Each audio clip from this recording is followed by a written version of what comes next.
Hitler triomphe à l'été 1940, acclamé par les Allemands, son peuple le prend pour un génie infaillible, doté d'une intelligence hors du commun. Seulement, c'est une image créée de toutes pièces.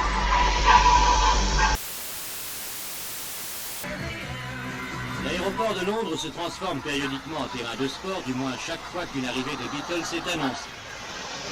C'est ce qui s'est produit récemment au retour d'Amérique du groupe dont la coiffure est aussi célèbre que les chansons.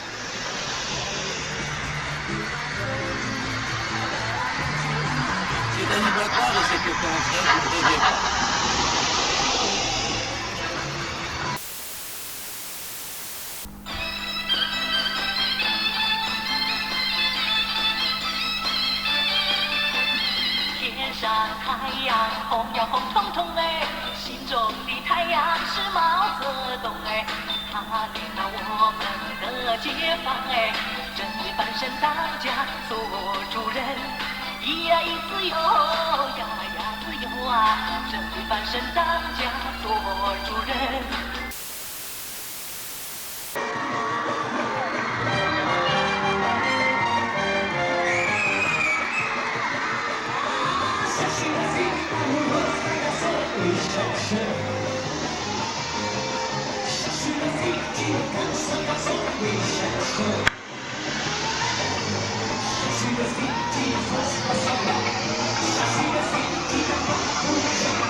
Ah, les gens m'appellent l'idole des jeunes, il en est même qui m'envient, mais ils ne savent pas dans la vie que parfois je m'ennuie. Je me souviens avoir été fan de Michael Jackson quand j'avais 9 ans. J'affichais ses posters sur les murs de ma chambre. Je portais même un t-shirt à son effigie. Je passais mon temps à écouter ses disques en boucle. Quand j'étais préado, j'affichais des posters de différents artistes sur les murs de ma chambre et j'aimais bien découper les images dans les magazines afin de les conserver dans un classeur. Je me souviens du film Titanic. Il y a des gens qui sont allés le voir 5 fois, 10 fois même. J'avoue que j'ai été dépassée par toute l'hystérie qu'il y a eu autour du film. Je suis dépitée de voir à quel point les gens se laissent séduire par ces grosses machines hollywoodiennes qui ne sont juste bonnes qu'à te jeter de la poudre aux yeux. Quand j'avais 15 ans, je faisais du sport intensif et des régimes pour maigrir. Kate Moss était le modèle de beauté idéal auquel je voulais ressembler. Quand j'étais ado, j'adorais écouter la musique de Beethoven. J'avais même acheté l'ouvrage de Boukhourechiev pour comprendre ce compositeur, tellement je voulais en savoir davantage sur sa musique. Mais de là à vouloir afficher des bustes et des posters à son effigie, comme Alex dans le film Orange Mécanique, alors là, non. Je t'avoue que c'est une attitude que je ne comprends pas. Pendant un temps, j'ai été hôtesse d'accueil au musée Grévin. Je voyais tous ces gens qui attendaient comme des crèves-la-dalle avant de pouvoir entrer, avec leurs yeux prêts à tout dévorer. S'il n'y avait personne pour surveiller, ils auraient envie de tout toucher, et même de vandaliser des sculptures. Moi, ça m'agaçait de voir les gens s'extasier, de voir à tel point les statues ressemblent aux célébrités. J'ai envie de dire aux gens, allez plutôt voir le musée Rodin, ou encore le musée Bourdelle, pour aller contempler des vraies œuvres d'art. En ce qui me concerne, je ne me considère pas vraiment comme réellement fan d'un artiste ou d'un groupe en particulier. Il y a évidemment des artistes que j'apprécie énormément, mais les gens qui seraient prêts à tout, ne serait-ce que pour avoir une seule mèche des cheveux de leur idole, qui connaissent par cœur ses mensurations, ou qui crient comme des hystériques lors des événements, ce sont des choses qui m'intriguent. Parfois, ce phénomène prend des proportions énormes et devient dangereux. Certains fanatiques en viennent à vouloir assassiner leur idole. Si j'ai voulu consacrer une vidéo au sujet de l'idolâtrie, c'est afin de mieux comprendre les mécanismes de ce phénomène. Les questions que je me suis posées sont diverses. Je me demandais notamment pourquoi le comportement des fans atteint autant de folie. Existe-t-il des profils d'individus qui sont plus prédisposés à l'idolâtrie que d'autres? Peut-on considérer l'idolâtrie comme une névrose?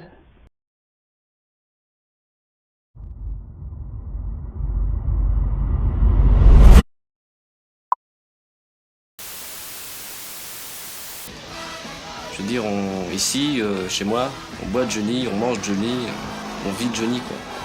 C'est pas une passion, c'est carrément une religion, quoi. Dans le petit village de Stary Zborsk, on vient déjà en pèlerinage de toute la région se recueillir, là où le président s'est arrêté quelques instants l'été dernier.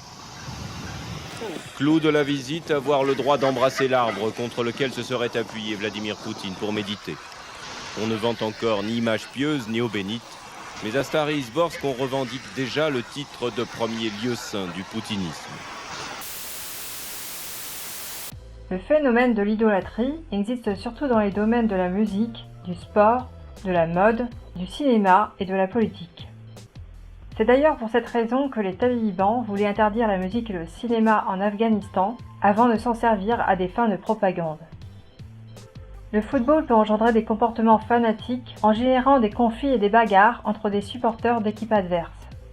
Dans le domaine de la musique, un phénomène semblable se produit dans la vague récente de la K-pop, ce nouveau courant musical qui séduit autant de jeunes occidentaux actuellement. En effet, les fans des différents groupes de K-pop peuvent s'envoyer des messages de haine entre eux. Des fois, ça peut aller très loin. Certains fans envoient des menaces de viol à l'encontre des autres communautés. Déjà dans les années 60, les fans des Beatles étaient remontés contre ceux des Rolling Stones. Tout comme dans les grandes religions, la musique et le sport peuvent générer des tensions et de l'intolérance. Le sociologue Edgar Morin constate que les stars sont devenus les nouveaux dieux de notre siècle. L'idole colonise l'espace privé de ses fans en s'introduisant dans les chambres d'adolescents par le biais de posters à son effigie. Exactement de la même manière que les crucifix et les portraits de Jésus-Christ qui décoraient l'intérieur de nos demeures autrefois. Les fans les plus fétichistes conservent soigneusement les objets ayant appartenu à leur idole, tels des reliques. Faute de posséder leur idole, ils veulent en posséder une partie.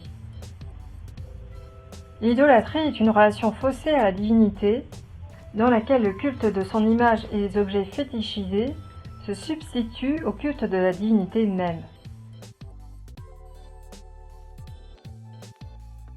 Le fanatisme s'apparente aussi à une forme de superstition. Les fans peuplent leur monde de fantasmes et d'hallucinations. Quand j'avais 12 ans, j'avais rencontré une fille qui était fan du groupe Smashing Pumpkins, et en particulier du chanteur Billy Corgan. Elle me racontait qu'elle ressentait parfois sa présence à distance, qu'elle avait eu des présages, et elle avait même l'impression de communiquer par télépathie avec lui. Je pressentais déjà que le fanatisme est une attitude irrationnelle. Je n'écoute pas Michael Jackson, je suis en manque. Et n'importe où je vais, il me faut ou la musique, ou que j'aille sur l'ordinateur. Il faut vraiment que... je suis droguée, c'est tout. Et puis en plus, si vous avez un problème dans votre tête, que vous n'êtes pas bien, tout ça, ce qui arrive des fois, ben, vous écoutez un disque ou vous regardez une vidéo et puis tout de suite ça va mieux. En quelque sorte, Johnny, c'est un grand docteur. Souvent, les fans finissent par ne plus avoir de vie relationnelle avec leur famille, avec leurs conjoints ou avec leurs enfants. L'idole devient comme un membre de la famille et peut même se substituer aux parents. Parfois, certains fans proviennent de familles dont les parents ont été séparés, divorcés et se sont sentis abandonnés. D'autres ont manqué d'un père et du coup, la star incarne une sorte de substitut divin au père. D'ailleurs, il y a beaucoup d'hommes homosexuels parmi les fans. Parfois aussi, l'idole peut se substituer au conjoint et créer un triangle amoureux. Cela a pour effet d'engendrer des disputes, voire un divorce au sein des couples. Au quotidien, l'idolâtrie d'un artiste s'apparente à une forme de toxicomanie. Les fans s'enferment chez eux et se réfugient en écoutant leur idole dans les instants difficiles de leur vie. C'est presque un médicament, cela leur procure un certain réconfort. Ils en viennent alors à oublier la réalité et à s'oublier eux-mêmes. Fréquemment, les fans deviennent aussi des collectionneurs. Selon le psychanalyste Winnicott, les objets de collection sont alors des objets transitionnels et s'apparentent à des doudous. Ces palliatifs viennent combler un manque remontant à la petite enfance. Les fans sont prêts à dépenser des sommes exorbitantes pour leur idole, au grand bonheur de l'industrie du disque qui s'enrichit en partie grâce au merchandising. La plupart des gens, qu'ils soient des fans modérés ou des fans inconditionnels, ont besoin de rêver afin d'échapper à la morosité quotidienne. Ils vivent leur vie par procuration, au travers de celle de leur idole. Le vrai problème de l'idolâtrie, c'est quand le fantasme se fait trop valoir au détriment du principe de réalité. Parfois le réveil peut être cruel. Enfin, les fans sont parfois des individus désespérés. Ils se raccrochent à leur idole un peu comme on se rattacherait à une bouée de sauvetage. Elle devient presque une raison de vivre. Selon le philosophe Eric Hoffer, les fanatiques sont des individus frustrés, voués à une réelle abnégation de leur propre personne. Ce sont avant tout des gens qui ont perdu foi en eux-mêmes et en leur destinée. C'est ainsi qu'ils se font dans des mouvements de masse et en viennent à oublier leur propre bien-être personnel et leur avenir. Ils ont alors le sentiment d'avoir un but et une valeur.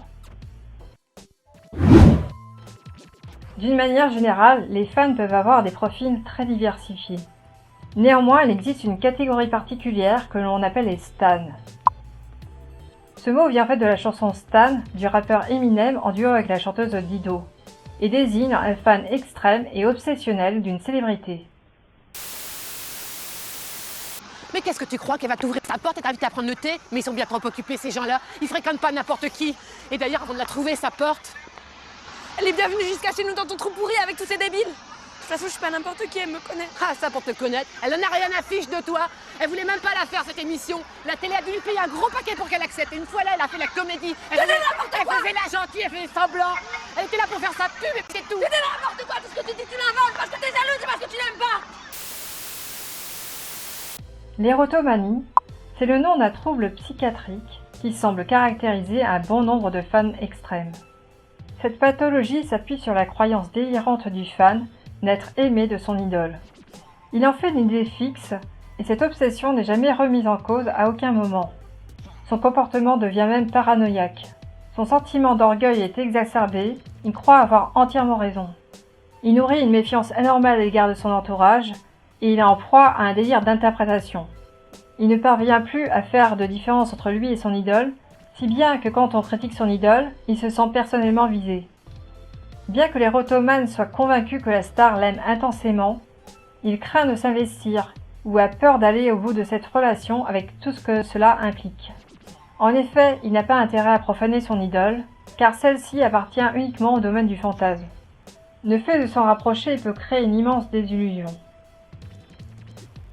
L'érotomanie est une passion amoureuse, fusionnelle et vouée à l'éternité, dans laquelle toute possibilité de rapport sexuel est exclue. Néanmoins, cette passion amoureuse ne repose pas sur l'amour, mais sur la haine. En effet, le processus de cette psychose passe tout d'abord par une phase d'espoir et d'illusion, puis par la haine et l'hostilité à l'égard de la star, qui ne répond pas à sa demande. Les fans peuvent connaître des déceptions et se sentir bafoués, trahis et abandonnés. À partir du moment où ils se rendent compte que cet amour n'est pas partagé, que c'est un amour impossible, ils en éprouvent un sentiment de rancune et même un désir de vengeance. Dans les cas les plus graves, cela aboutit à un crime passionnel. Chez Ricardo Lopez, le stalker de la chanteuse Björk, l'amour qu'il lui vouait s'est transformé subitement en haine dès lors qu'il a appris qu'elle sortait avec un black. Dans le cas de Robert Giandardo, dès qu'il a vu son actrice préférée Rebecca Schaeffer coucher avec un homme dans une série télé, il a voulu la tuer. Quant à Mark David Chapman, il s'est senti trahi par John Lennon dès lors qu'il a découvert qu'il était très riche et qu'il possédait des biens immobiliers. Cela a été contradictoire avec son image de militant pacifiste et de défenseur de l'égalité des droits. Autre exemple, dans le film Joker, Joker décide de tuer son idole à partir du moment où celui-là l'a ridiculisé en public.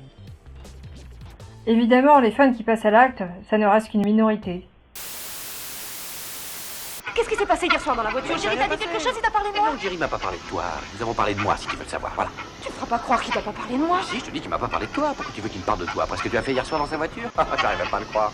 Ça doit probablement te faire plaisir de m'avoir doublé, hein? Tu t'es comporté comme une pauvre imbécile hier soir. Oh, déconne pas, tu crois que c'est moi l'imbécile, moi? complètement Mais tu as tort, mon Dieu, tu as vraiment tort de dire ça, parce que si j'étais pas entrée dans cette voiture hier soir, tu n'aurais jamais eu l'occasion de connaître Jerry. Tu devrais bien te mettre ça dans la tête, et ouais! Oh, écoute, je ne voudrais pas être cruel, mais nous sommes devant l'immeuble de Jerry et j'espère sincèrement qu'il ne me verra pas avec toi. Parce que Jerry et moi, nous avons des rapports très amicaux. Tu vois ce que je veux dire? Ça, c'est pas un truc imaginaire, ça. Tu vois de quoi je parle, hein? Et après ce que tu as fait hier soir, je ne veux plus jamais te voir. Tu entends? Plus jamais. Je veux plus.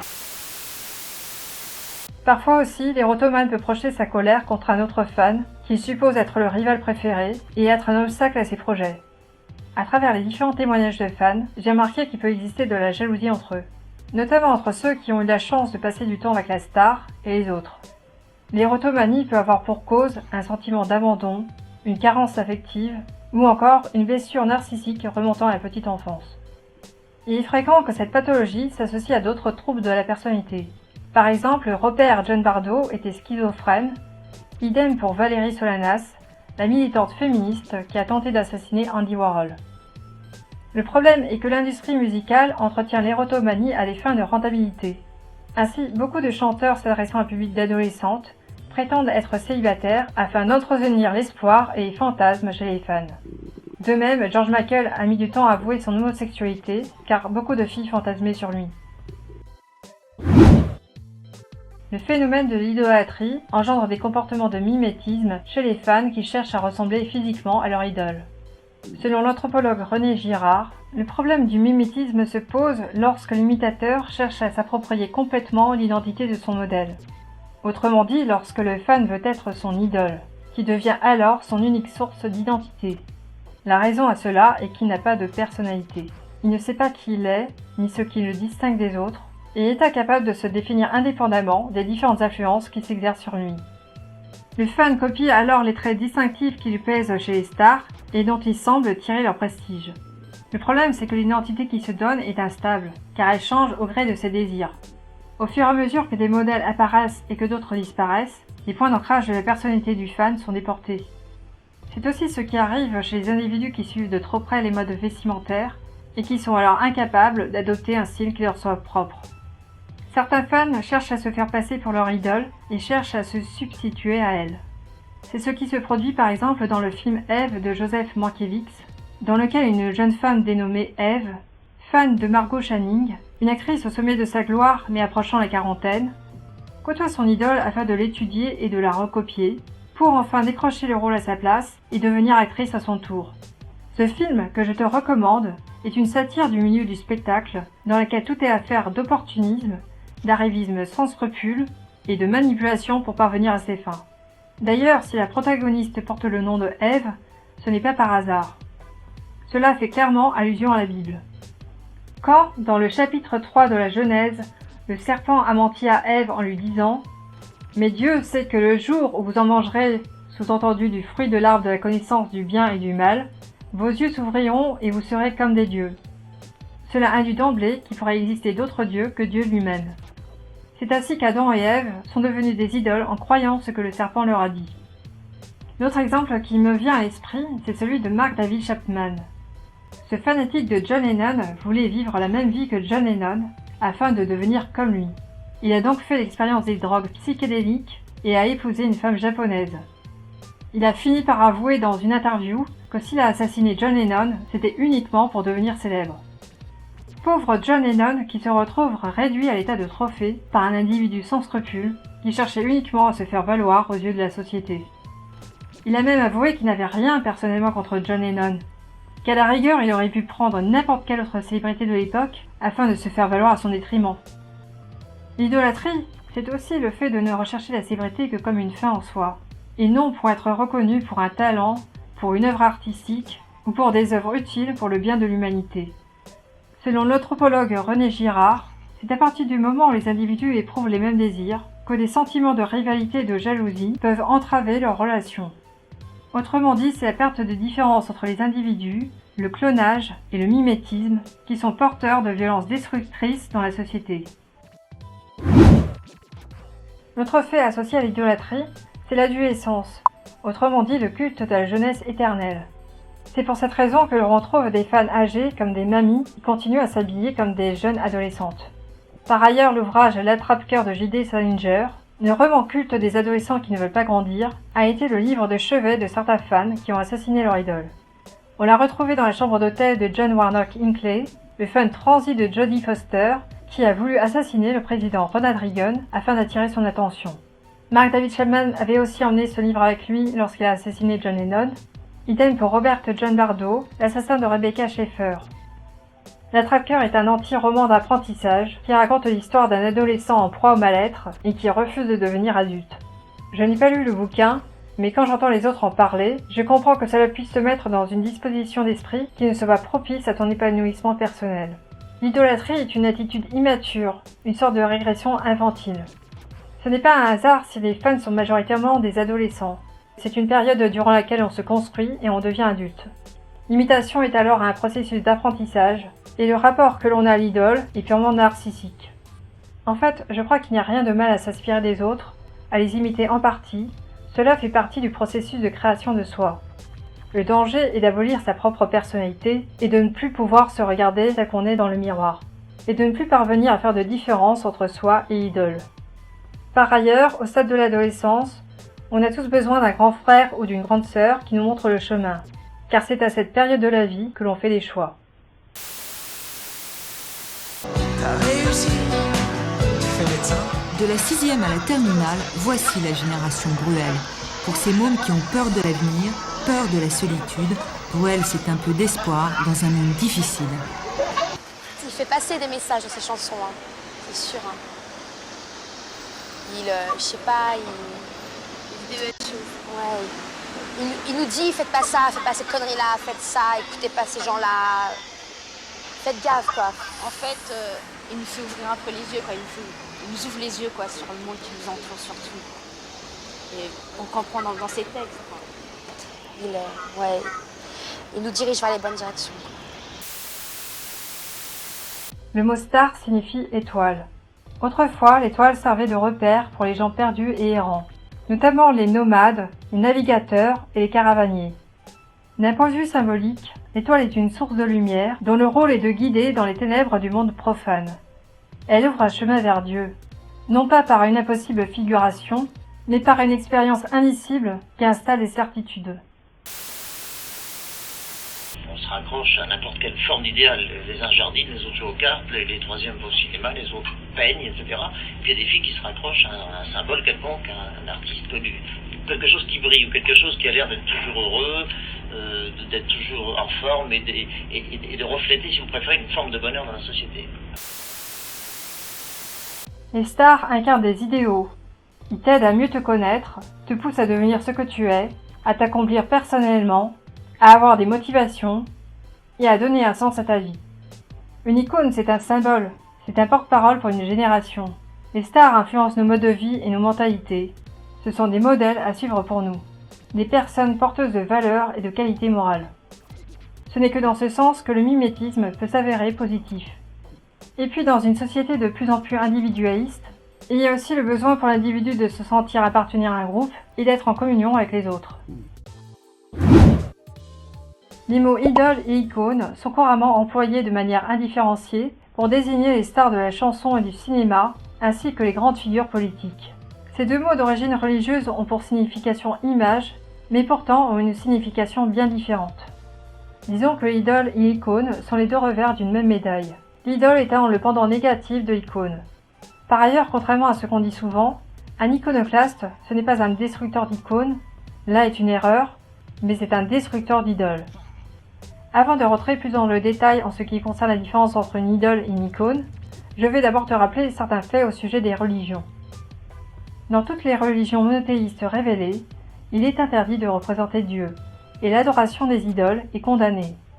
Dans l'Ancien Testament, il est écrit « Tu ne feras point d'image taillée, ni de représentation quelconque des choses qui sont en haut dans les cieux, qui sont en bas sur la terre, et qui sont dans les eaux plus bas que la terre. Tu te prosterneras point devant elles, et tu ne les serviras point. » L'Église chrétienne admet que les icônes et rejette les idoles. L'imagerie religieuse représente les personnages de la Bible, tels que Jésus-Christ, la Vierge Marie et les saints. Qu'elles se présentent sous forme de sculptures, de peintures, de fresques ou d'illustrations pour des livres de prière, l'Église se sert des icônes afin de transmettre les vérités de la foi aux fidèles. Surtout que le grand avantage de l'image est d'être un langage universel, pouvant même être compris par les analphabètes. Tandis que dans une religion comme l'islam, on n'a pas le droit de représenter la figure humaine. En effet, le judaïsme et l'islam condamnent fermement le culte des images, car ils ne reconnaissent pas le Christ. Il n'existe donc pas d'intermédiaire entre l'humain et le divin dans leur culte. Le danger d'idolâtrie y est donc plus fort. Néanmoins, ce problème a aussi concerné la communauté chrétienne. Dans l'Empire byzantin, au 8e et 9e siècle, il y a eu la querelle entre les idolâtres et les iconoclastes. Ces derniers voulaient interdire les images du Christ, de la Vierge Marie et des saints dans les lieux de culte. La raison pour laquelle l'Église orthodoxe a défendu le statut des icônes, c'est que Jésus-Christ est le principe de l'icône même, puisqu'il est Dieu incarné dans une figure humaine. En tant qu'instrument de médiation entre l'homme et Dieu, il permet de matérialiser l'idée que l'on se fait d'une entité non humaine. L'icône permet d'assurer alors une proximité plus grande entre l'homme et les entités non figuratives qui pourraient sembler alors trop lointaines. Par ailleurs, elle est un support pour la prière.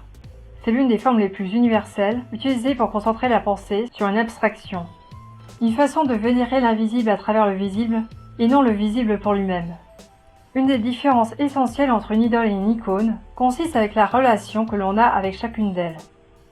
La relation que l'on entretient avec l'idole est fusionnelle et incestueuse. L'adorateur ne parvient plus à faire de distinction entre lui et l'idole. Au contraire, la relation avec l'icône comporte une relation de distance respectueuse. Le croyant qui vénère une icône se reconnaît distinct de celle-ci et ne revendique qu'une identité relative. Par ailleurs, selon Platon, l'idole ne s'appréhende que par le sensible, tandis que l'icône s'appréhende par l'intelligible. Elle appartient au monde des idées, c'est un symbole.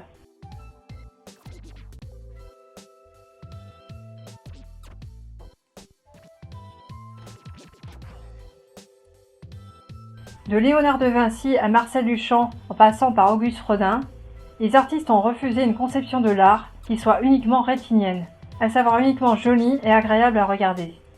L'art est avant tout un concept. Elle est le produit de l'imagination de l'artiste. Dans les Énéades, Plotin pointait du doigt les fabricants de simulacres comme étant des idolâtres. Ces artistes dont le but est de fabriquer des trompe-l'œil, destinés à jeter de la poudre aux yeux et à berner les spectateurs, ne se bornent qu'au monde des apparences. L'idole ne fait que reproduire les traits superficiels de la réalité, comme peut le faire la photographie. C'est juste une copie de l'apparence sensible. Tandis que l'icône, quant à elle, est une représentation idéalisée de la réalité, qui a pour vocation de nous révéler des vérités profondes sur la nature humaine. Comme l'explique l'historien de l'art Georges Didi Huberman, l'idole est figurative, tandis que l'icône est transfiguratrice. L'artiste est un alchimiste dont la vocation est de transformer le plomb en or et d'apporter un éclairage sur le monde. L'invention de la photographie au XIXe siècle va remettre en question le statut de l'image. Du fait de son caractère reproductif, la photographie a tué l'aura et la sacralité de l'œuvre d'art, qui était auparavant unique. Dans ses travaux, Andy Warhol cherchait justement à désacraliser la représentation des célébrités en les multipliant jusqu'à saturation. Plus on voit la star, plus sa représentation est multipliée à la télévision, dans les médias, sur les objets, plus celle-ci se déshumanise et ne devient plus qu'une image banalisée. Nul autre artiste qu'Andy Warhol n'a mieux montré le lien qui existe entre la mort et l'idolâtrie. À partir du XXe siècle, on assiste à une prolifération des supports visuels, avec l'apparition de la télévision, du cinéma, des ordinateurs, des jeux vidéo, des iPhones ou encore des tablettes. D'une manière générale, notre culture des médias qui ne fait plus de hiérarchie distinctive entre les images publicitaires, les actualités dans le monde, le divertissement et les tragédies humaines, peuvent créer une réelle confusion chez le spectateur qui ne parvient plus à distinguer le vrai du faux et à y trouver un sens. Trop d'images tue l'image. Et cela ne fait qu'amplifier le danger de l'idolâtrie. Si on y prend garde, le traditionnisme peut aussi contribuer à alimenter l'idolâtrie. Entendez par traditionnalisme le culte exagéré de la tradition et non la tradition en elle-même. Pour en revenir à Mark David Chapman, celui-ci s'est fanatisé en se convertissant à la religion chrétienne. Certains propos dans les chansons de John Lennon, tels que God, Je ne crois pas en Jésus, et Imagine qu'il n'y ait ni pays ni religion, l'ont heurté. Surtout que l'artiste avait même proclamé dans une interview que désormais les Beatles étaient devenus plus populaires que Jésus-Christ. Ce qui a parfois été mal interprété et considéré comme une forme de blasphème de la part de certains chrétiens. Surtout aux États-Unis, qui est resté un pays conservateur et puritain. Certains auraient pu croire que par là, ils voulaient dire que leur groupe était supérieur à Jésus-Christ, et y percevoir une personnalité complètement imbue d'elle-même, qui a la grosse tête. En fait, je crois que ce n'était pas le cas, tout simplement ils faisaient un constat objectif, à savoir que beaucoup d'Anglais à l'époque ont renoncé à la religion chrétienne, et que la Beatlemania était devenue une nouvelle religion. Moi je crois que si les communautés chrétiennes intégrées aux États-Unis se sont autant attaquées aux Beatles, c'est parce qu'ils voyaient la nouveauté d'un très mauvais œil. Les conservateurs refusent la remise en question de leurs valeurs. L'autre problème qui se pose est que, à partir du moment où les artistes et leurs créations sont récupérées par les institutions, elles finissent par être neutralisées et perdent de leur caractère subversif. C'est ainsi qu'elles deviennent des idoles. Le meilleur remède face à l'idolâtrie est l'iconoclasme, c'est-à-dire le renouvellement, le cassage des codes en vigueur, la remise en question des idées reçues. Mick Jagger, vous êtes considéré par beaucoup comme une superstar, même à 26 ans, vous êtes une vedette et on peut même employer le terme d'idole. Il faut casser tous les idoles. Il faut casser. Idole, je crois. Parce que je n'ai pas à voir des idoles vraiment. Pas les idoles comme ça. Pour moi, il y a des gens qui veulent les idoles, mais moi je veux pas. Et moi je veux pas être idole. Je suis pas idole. Il y a des gens qui veulent être idole, vous savez, et croire que ça c'est une chose pour faire, mais moi jamais je veux être idole. Enfin, les fans peuvent manquer d'esprit critique vis-à-vis de l'artiste qu'ils adorent, et le voir comme tout beau, tout parfait. Les fans devraient alors faire preuve de discernement afin de pouvoir distinguer la réalité de la fiction. Par ailleurs, n'importe quelle œuvre artistique comprise au premier degré peut devenir une idole. Par exemple, beaucoup de gens croient que la chanson Ne me quitte pas de Jacques Brel est une chanson d'amour, alors que selon les dires de l'auteur-compositeur-interprète, il s'agit plutôt d'un hymne à la lâcheté des hommes. Il existe une ironie dans les paroles qui peut ne pas être perçue par les auditeurs. Et pourtant, beaucoup de gens continuent à adorer cette chanson sans en percevoir le véritable sens. Parfois, il existe aussi un fossé entre la star en privé et sa représentation publique. Marilyn Monroe avait beau être au sommet de sa gloire, mais en privé, c'était une femme esseulée, en proie aux addictions. Mark David Chapman avait avoué que pour lui, John Lennon ne représentait qu'une image en 2 dimensions, et qu'il ne percevait pas de dimension humaine chez lui. En fait, je crois que cet homme-là ne devait pas aimer la musique de John Lennon, mais devait plutôt admirer l'image qu'il projetait sur le monde, à savoir celle d'un militant pacifiste et altruiste. En effet, John Lennon était le seul membre des Beatles à bénéficier d'un statut d'icône de par ses engagements et son activisme. L'idolâtre n'éprouve en fin de compte qu'une admiration superficielle envers son idole. Il est incapable d'élargir son point de vue et de voir au-delà des apparences. Comme le mettait en avant le peintre Magritte dans son célèbre tableau « Ceci n'est pas une pipe », il y a l'objet et la représentation de l'objet. L'icône désignant la représentation d'un dieu, l'idole désigne un dieu qui n'existe que par son image. Certains artistes ont souffert de leur statut d'idole. Ce fut le cas de Syd Barrett, le cofondateur du groupe Pink Floyd. Il a sombré dans la drogue et la folie avant de renoncer à la musique.